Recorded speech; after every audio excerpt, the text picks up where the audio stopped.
नमस्कार. भगवद्गीता भावार्थ मालिकेमध्ये आपले स्वागत आहे. आज आपण अध्याय 4 मधील श्लोक 36 ते 40 पाहणार आहोत. श्लोक 36 पाहूया.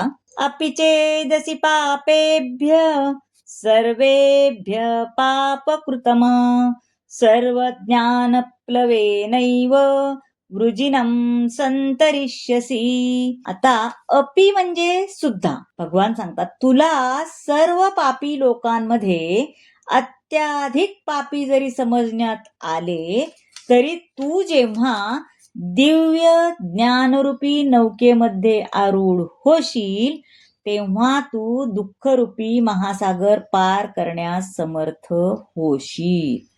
पहा, श्रीकृष्णाशी असणारा संबंध योग्य रीतीने जाणीन ही खूप सुंदर गोष्ट आहे, हो की नाही? त्याला जाणणे हे सुंदरच गोष्ट आहे.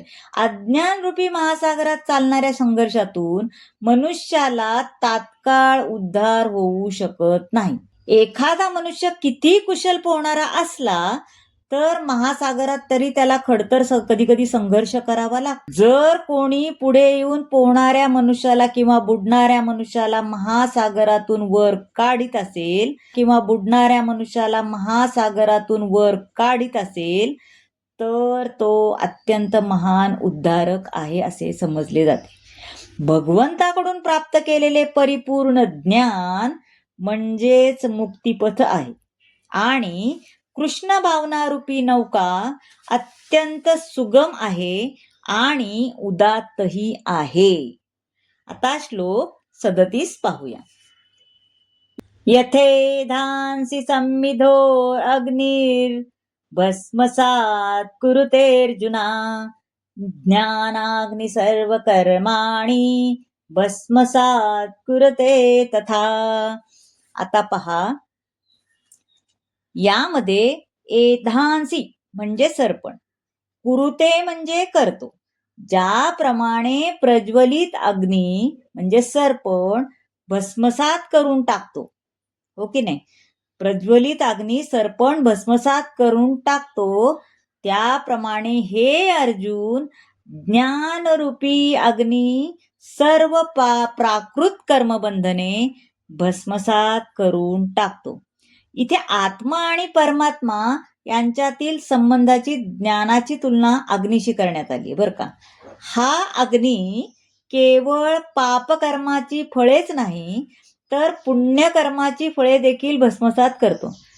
कर्मबंधनाच्या अनेक अशा अवस्था आहेत, जसे कर्म करताना बंधन, फल देणारे बंधन, फलप्राप्ती नंतरचे बंधन. जेव्हा मनुष्य पूर्ण ज्ञानी होतो तेव्हा त्याच्या संचित आणि क्रियामान कर्माची सर्व बंधने भस्मसात होतात. वेदांमध्ये म्हटलं आहे की मनुष्य पाप आणि पुण्य या दोन्ही प्रकारच्या कर्मबंधनातून मुक्त होतो, हो की नाही? आता श्लोक 38 पाहूया. न हि ज्ञानेन सदृशं पवित्रमिह विद्यते तत्त्वस्वयं योग संसिद्ध कालेनात्मनि विन्दति. आता या जगात दिव्य ज्ञानासारखे विशुद्ध आणि उदात्त असे इतर काहीही नाही. असे ज्ञान म्हणजे सर्व सिद्धींचे परिपक्व फळ आहे. जो भक्तियोगाच्या आचरणामध्ये निपुण झाला आहे ना, तो योग्य समयी ज्ञानाचे स्वतःमध्ये आस्वादन करतो. बरोबर आहे. आचरण चांगलं असलं की तसं होणारच. अज्ञान हे आपल्या बंधनाचे कारण आहे आणि ज्ञान हे आपल्या मुक्तीचे कारण आहे.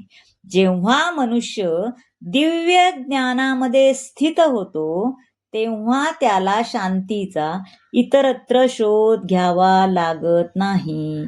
आपण दिव्य ज्ञानामध्ये जेव्हा आपल्याला शांत वाटतं कधी, तर त्याला दुसरीकडे कुठं जावं लागत नाही, कारण तो स्वतःच्याच ठायी शांतीचा आनंद घेत असतो. किती सुंदर सांगितलंय. श्लोक 39 पाहूया आता. श्रद्धां वा लभते ज्ञानं तत्परा संयतेंद्रिया ज्ञानं लब्ध्वा परां शांतीं मचिरेणाधिगच्छति. लब्ध्वा म्हणजे प्राप्त करून, आणि अचिरेण म्हणजे लवकरच जो श्रद्धावान, लवकरच, अचिवन म्हणजे लवकरच, जो श्रद्धावान मनुष्य दिव्य ज्ञानाची प्राप्ती करण्यासाठी समर्पित आहे आणि ज्याने आपली इंद्रिये संयमित केली आहेत, तो असे ज्ञान प्राप्त करण्यास पात्र आहे. आणि ज्ञान प्राप्त झाल्यावर परम आध्यात्मिक शांती लवकर प्राप्त होते. बरोबर आहे. ज्ञान प्राप्त झाले की आपल्याला असंच होतं ना, की मानसिक शांती मिळते, आध्यात्मिक शांती आपल्याला लवकर प्राप्त होते. त्यामुळं आता श्लोक 40 पाहूया. अज्ञश्च श्रद्धानश्च संशयात्मा विनश्यति, नायं लोकोस्ति न परो न सुखम संशयात्मना. आता अज्ञ म्हणजे प्रमाणित शास्त्राचे ज्ञान नसलेला मनुष्य. प्रमाणित शास्त्रांबद्दल संशयी असणाऱ्या अज्ञानी आणि श्रद्धाहीन मनुष्यांना भगवत भावनेची प्राप्ती होत नाही, तर त्याचे पतन होते. संशयी आत्म्याला या लोकांमध्ये किंवा परलोकात पण जरी गेले तरी त्यांना सुखाची प्राप्ती होऊ शकत नाही. कारण काही लोकांना शास्त्राचे ज्ञान असले किंवा शास्त्राबद्दल संदर्भ पण देता येत असले तरी त्यांची वास्तविकपणे शास्त्रावर श्रद्धाच नसते. श्रीकृष्णाच्या भक्तिपूर्ण सेवेबद्दल त्यांना विश्वास नसतो. त्यांना कृष्ण भावनेचे काहीच ज्ञान नसल्यामुळे मग त्यांचे पतन होते. ते प्रगती करू शकत नाहीत. म्हणून मनुष्याने शास्त्रामधील विधींचे श्रद्धापूर्वक पालन करून ज्ञानस्तर आपला प्राप्त केला पाहिजे, वाढवला पाहिजे.